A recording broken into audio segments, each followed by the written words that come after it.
Assalamualaikum warahmatullahi wabarakatuh. Saya Sophia Sunokotimah, NIM 1910201235. Di sini saya ingin menjelaskan makalah saya yang berjudul Menilai Perbedaan Secara Negatif dan Kejutan Budaya. A. Hambatan komunikasi. Seringkali komunikasi antar individu mengalami hambatan yang disebabkan tidak adanya pengetahuan yang mendalam mengenai perbedaan latar belakang budaya pihak lain. Padahal, komunikasi antar budaya dapat berfungsi sebagai jembatan untuk mempersatukan manusia dengan latar belakang budaya yang berbeda dan menjadikan manusia lebih mengenal dan mempererat hubungan satu sama lain.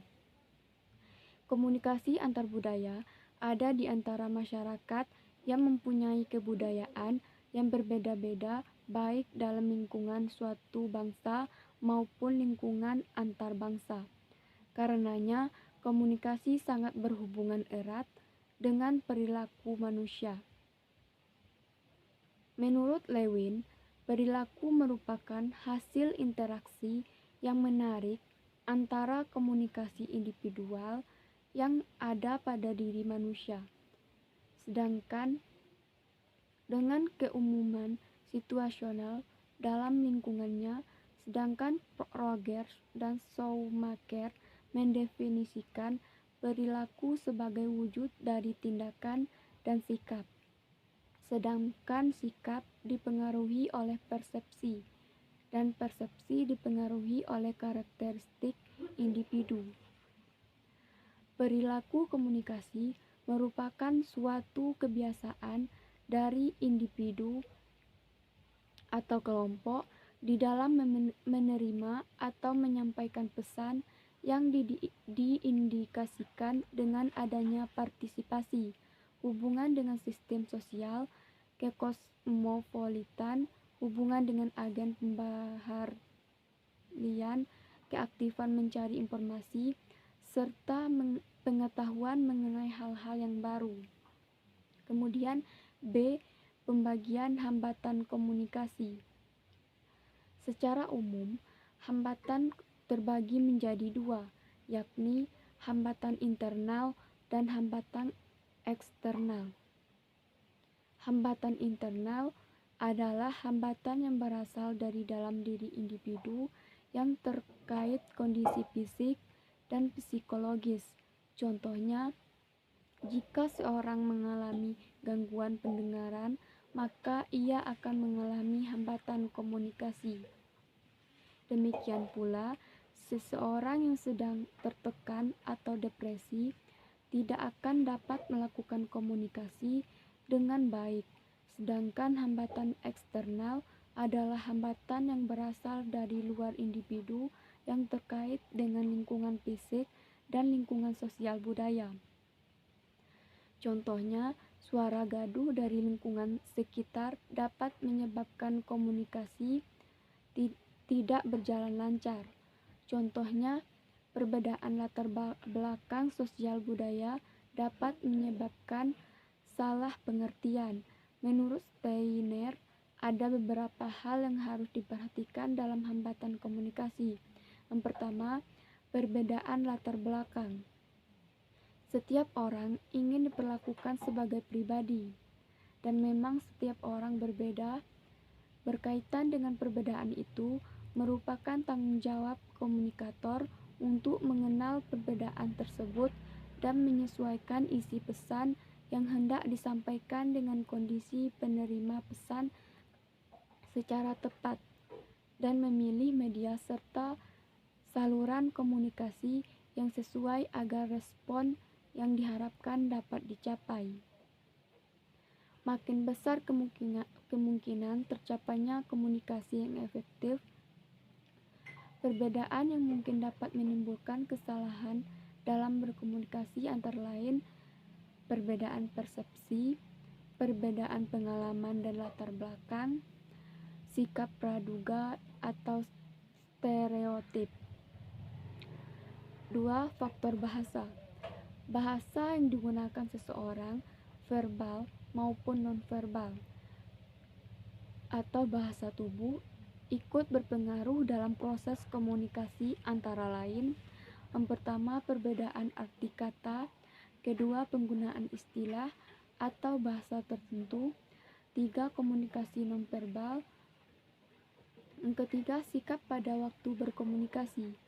Hal ini ikut berperan, bahkan sering menjadi faktor utama, sikap-sikap seseorang yang dapat menghambat komunikasi tersebut, antara lain: yang pertama, mendengar hanya apa yang ingin kita dengar; kedua, mengadakan penilaian terhadap lembaga; yang ketiga, sibuk mempersiapkan jawaban; empat, bukan pendengar yang baik; lima, pengaruh faktor emosi; dan enam, kurang percaya diri; tujuh, gaya atau cara bicara dan nada suara; yang keempat, faktor lingkungan. Lingkungan dan kondisi tempat kita berkomunikasi juga ikut menentukan proses maupun hasil komunikasi tersebut.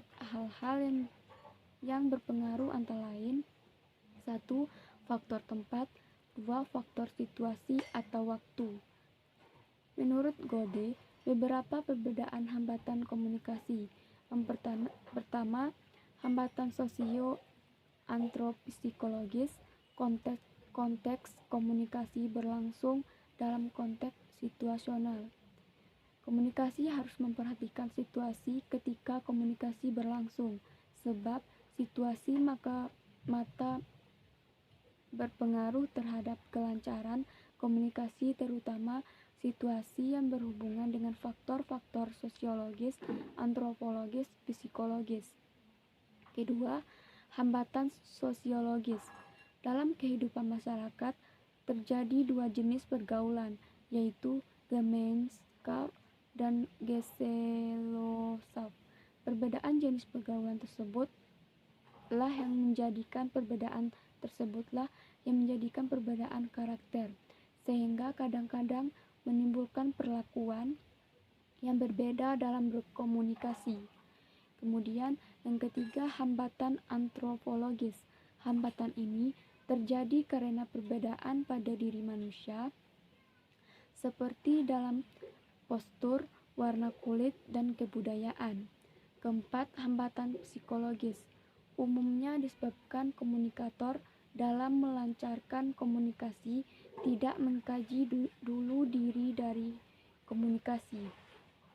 Yang kelima, hambatan semantik.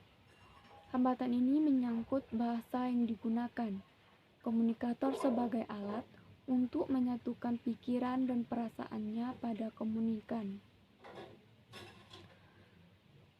Menurut Onong Urjana Effendi, beberapa hal yang terkait dengan hambatan komunikasi adalah: yang pertama, gangguan. Ada dua jenis gangguan terhadap jalannya komunikasi, yang menurut sifatnya dapat diklasifikasikan sebagai gangguan mekanik, disebabkan oleh saluran komunikasi, atau kegaduhan yang bersifat fisik. Gangguan semantik bersangkutan dengan pesan komunikasi yang pengertiannya menjadi rusak. Gangguan semantik tersaing ke dalam pesan melalui penggunaan bahasa. Lebih banyak kekacauan mengenai pengertian suatu istilah atau konsep yang terdapat pada komunikator. Akan lebih banyak gangguan semantik dalam pesannya. Gangguan ini terjadi dalam salah pengertian. Kemudian yang kedua, kepentingan akan membuat seseorang selektif dalam menanggapi atau menghayati suatu pesan. 3. Motivasi terpendam. Motivasi akan mendorong seseorang berbentuk sesuatu yang sesuai benar dengan keinginan, kebutuhan, dan kekurangannya. Sedangkan Hopland menilai hambatan komunikasi terbagi menjadi: 1. Hambatan fisik atau lingkungan. Ini memang dirasakan dan dihadapi banyak keluarga yang terpaksa terpisah satu sama lain akibat jarak dan pekerjaan. Kedua, hambatan situasional. Misalnya, saat seorang ibu hamil tengah mood dan akhirnya orang di sekitarnya enggan melakukan komunikasi dengannya akibat perilakunya yang kurang memberi kenyamanan bagi orang di sekitarnya.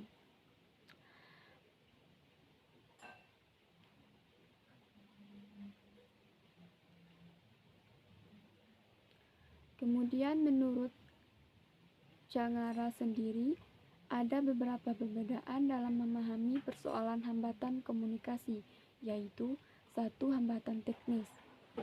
Terjadi jika salah satu alat yang digunakan dalam berkomunikasi mengalami gangguan, misalnya pada stasiun radio atau televisi. Kedua, hambatan semantik dan psikologis, disebabkan oleh kesalahan pada bahasa yang digunakan. Dikarenakan kata-kata yang digunakan terlalu banyak, memakai jargon bahasa tertentu sehingga sulit dimengerti oleh khalayak lain. B. Bahasa yang digunakan pembicara berbeda dengan bahasa yang digunakan penerima. C. Struktur bahasa yang digunakan tidak semestinya sehingga membingungkan penerima. D. Latar belakang budaya menyebabkan salah persepsi terhadap simbol-simbol bahasa yang digunakan. Kemudian hambatan semantik ini merupakan suatu hal yang sangat sensitif dalam komunikasi. Hambatan semantik ini dapat menimbulkan persepsi yang salah sehingga respon yang diberikan pun bisa jadi salah. Karena persepsi merupakan proses internal dalam diri seorang yang menerima informasi untuk membuat seorang yang menerima informasi untuk membuat praduga sementara terhadap stimuli yang diterima oleh salah satu panca indera sebelum dinyatakan dalam bentuk pendapat atau tanggapan. Selain hambatan semantik, terdapat juga hambatan secara psikologis. Ini terjadi karena adanya gangguan yang disebabkan oleh persoalan-persoalan dalam diri individu oleh persoalan-persoalan itu sendiri. Misalnya, rasa curiga penerima kepada sumber situasi berduka, atau bisa juga karena adanya gangguan kejiwaan sehingga dalam penerimaan dan pemberian informasi menjadi tidak sempurna. Yang ketiga, hambatan secara fisik disebabkan karena kondisi geografis, namun bisa juga disebabkan karena tidak berfungsinya salah satu panca indera manusia. 4. Hambatan status disebabkan karena jarak sosial di antara peserta komunikasi. Perbedaan ini menuntut perilaku komunikasi yang selalu memperhitungkan kondisi dan etika yang sudah membudayakan dalam masyarakat. Yang kelima, hambatan yang disebabkan karena kerangka berpikir. Perbedaan persepsi disebabkan oleh latar belakang, pengalaman, dan pendidikan yang berbeda. Yang keenam, hambatan budaya disebabkan oleh perbedaan norma, kebiasaan, nilai-nilai yang dianut oleh peserta komunikasi. Manusia cenderung menerima informasi dari sumber yang banyak memiliki kesamaan dengan dirinya seperti bahasa, agama, dan lain sebagainya. Kemudian yang C, hambatan dan efektivitas komunikasi.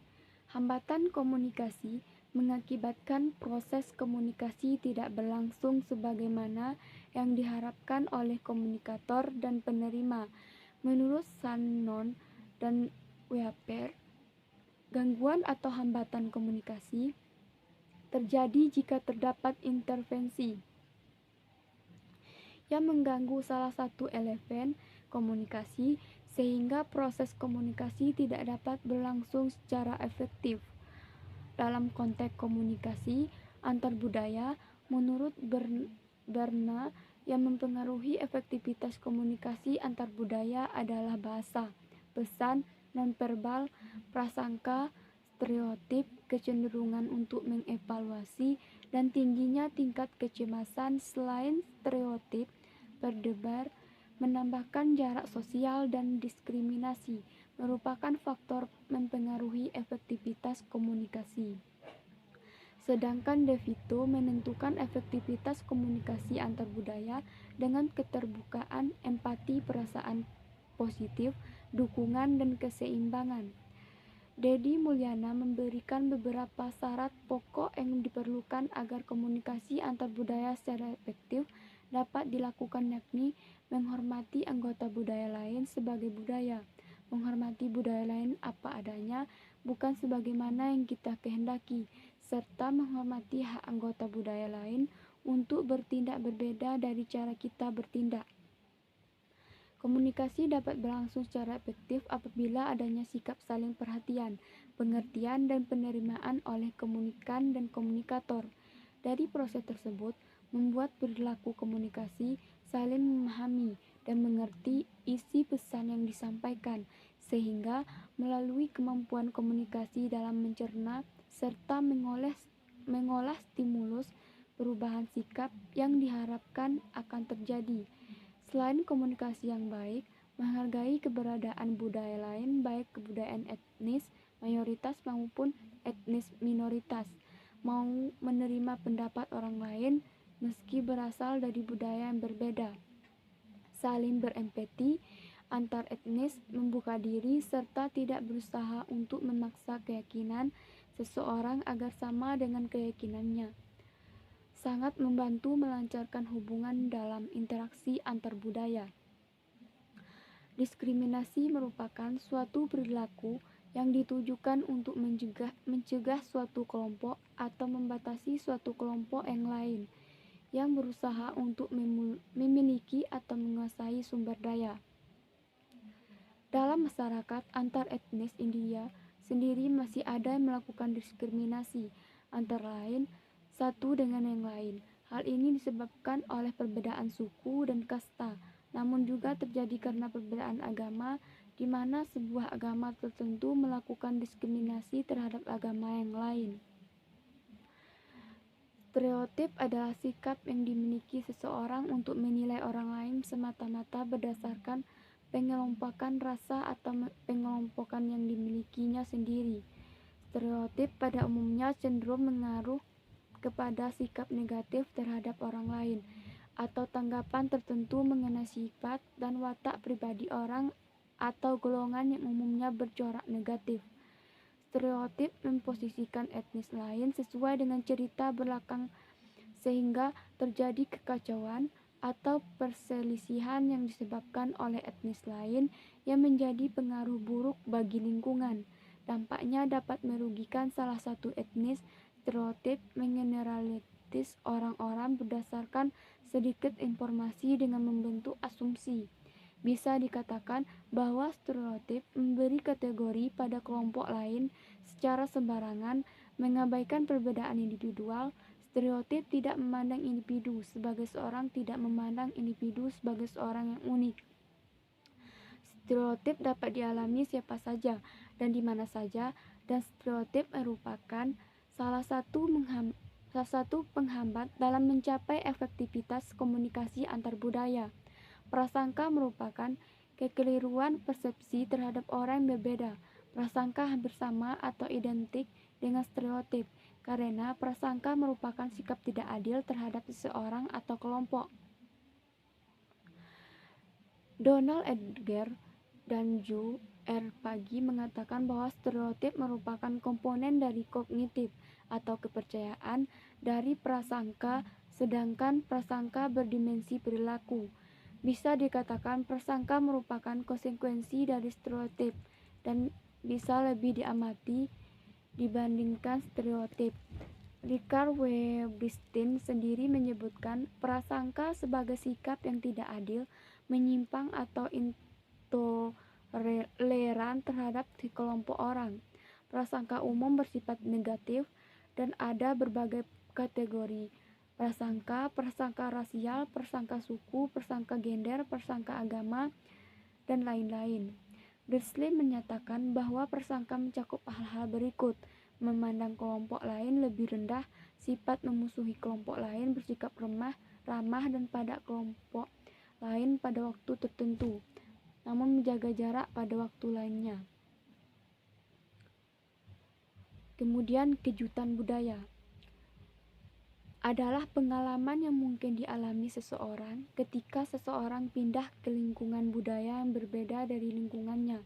Itu juga merupakan disorientasi pribadi yang mungkin dirasakan seseorang ketika mengalami cara hidup yang tidak dikenal karena imigrasi atau kunjungan ke negara baru, perpindahan antara lingkungan sosial, atau sekadar transisi ke jenis kehidupan lain. Salah satu penyebab paling umum dari kejutan budaya melibatkan individu di lingkungan asing. Guncangan budaya dapat digambarkan sebagai terdiri dari setidaknya satu dari 4 fase yang berbeda. A. Interaksi dan komunikasi sosial. Makhluk sosial. Manusia sebagai makhluk sosial pastinya akan selalu menjalin interaksi dan komunikasi sosial antar sesama manusia. Individu sama individu akan terus berkomunikasi dan berinteraksi sesuai dengan kebutuhan hidup dan lingkungan sosialnya. Seseorang individu akan mengalami kultur shock atau kejutan budaya saat ia masuk dalam habitat yang berbeda dari tempat yang ia tinggal sebelumnya, misalnya lingkungan sekolah, kampus, tempat kos, tempat kerja, atau lingkungan bermain dan lingkungan masyarakat tempat seseorang itu tinggal. B. Sejarah awal teori kejutan budaya. Hal 1959 adalah seseorang tokoh yang pertama kali memperkenalkan teori kejutan budaya atau biasa disebut kultur shock. Ia menyebut kejutan budaya adalah sebagai sebuah gangguan pada semua hal yang biasa dihadapi di tempat asal menjadi saingan berbeda dengan hal baru yang dihadapi di tempat atau lingkungan baru yang asing. C. Faktor penyebab dan gejala mempengaruhi terjadinya kultur shock atau kejutan budaya. Biasanya seseorang yang mengalami kejutan budaya merasa sendiri, frustasi, sedih, dan tidak biasa berbaur dengan lingkungan sekitarnya.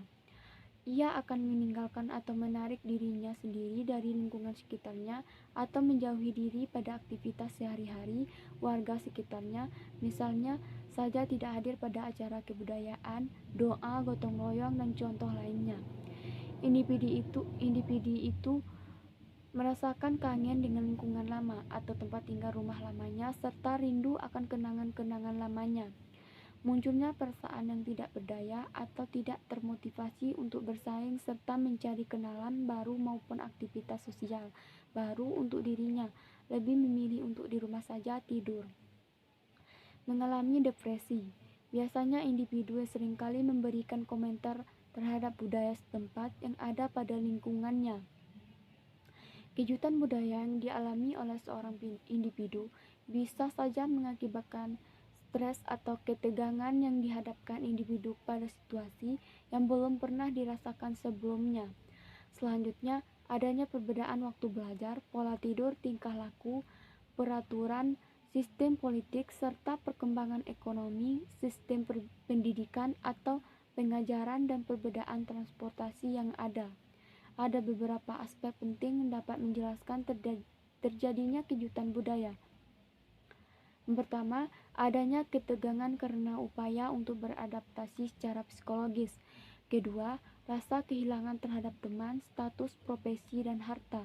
Tiga, ditolak atau menolak anggota budaya baru. Keempat, kebingungan dalam berperan, harapan, dan nilai. Kelima, cemas hingga jijik dan marah saat menyadari adanya perbedaan budaya. 6. Adanya perasaan tidak berdaya karena kurang atau bahkan tidak mampu dalam mengatasi lingkungan baru. D. Tahapan kultur shock. Menurut Hall yang ditulis pada buku mengatakan setiap makhluk hidup pastinya akan mengalami tahapan kehidupan, tak terkecuali kejutan budaya. Menurutnya ada 4 tahapan yang akan dilalui ketika manusia pada tahap kejutan budaya, tak kecuali kejutan budaya. Yang pertama, the honeymoon phase, yaitu adanya perasaan bahagia ketika sampai di tempat baru. Kedua, the oasis phase, yaitu perasaan tidak berdaya yang disebabkan karena adanya perbedaan yang sangat signifikan dengan daerah asal, namun individu akan segera melaluinya ketika individu mampu menyesuaikan diri dengan baik. Yang ketiga, the adjustment phase, yaitu individu mulai mampu membangun interaksi dengan lingkungan barunya.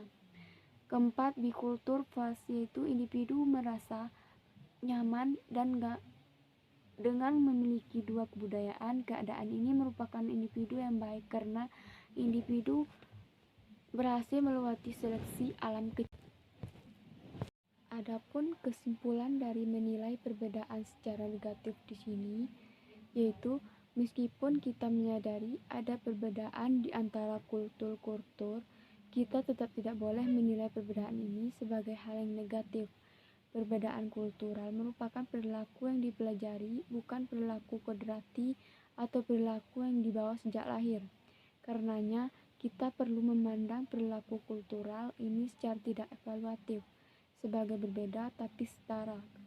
Adapun contoh menilai perbedaan secara negatif, yaitu menjulurkan lidah bagi orang barat merupakan penghinaan, sedangkan bagi orang Cina menjulurkan lidah merupakan ungkapan rasa malu karena telah berbuat kesalahan sosial. Kemudian kesimpulan dari kejutan budaya, hal ini berkaitan dengan reaksi psikologis yang Anda alami seseorang karena berada di tengah kultur yang berbeda dengan kulturnya sendiri. Kejutan budaya itu normal. Kebanyakan orang mengalaminya bila memasuki kultur yang baru dan berbeda. Namun, demikian keadaan ini tidak menyenangkan dan menimbulkan frustasi. Sebagian kejutan ini timbul karena perasaan tersaing, menonjol dan berbeda dari lainnya. Bila Anda tidak mengenal adat kebiasaan yang baru, Anda tidak akan dapat berkomunikasi secara efektif, dan ini akan menimbulkan kesalahan yang serius. Mungkin itu presentasi dari saya. Lebih dan kurang saya mohon maaf. Wabillahi taufiq wal hidayah. Wassalamualaikum warahmatullahi wabarakatuh.